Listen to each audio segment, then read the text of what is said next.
আসসালামু আলাইকুম। ঘোড়া লালন পালন যেটা আমাদের গ্রামে খুব কম দেখা যায়, তবে আমাদের এলাকায় একটা একজন ঘোড়া পালন করে।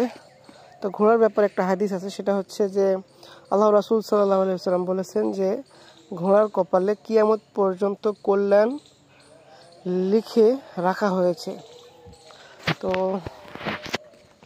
আমরা যারা ঘোড়া পালন করি, আমাদের সবার একটা এই বিষয়টা জানা উচিত যে আমরা এই কল্যাণ কিন্তু শুধু ঘোড়ায় যে কেবল প্রাপ্ত হবে এটা না, আমরা যারা পালন করব ঠিক আমাদের তাকদীরেও ঠিক একই রকমভাবে কল্যাণ বা যেটা মানে ঘোড়ার কপালে যেমন কল্যাণটা আছে কিয়ামত পর্যন্ত, ঠিক আমরা যারা এটা পালন করব আমাদের তাকদীরেও ঠিক একই রকম কল্যাণ প্রাপ্ত হবে ইনশাআল্লাহ।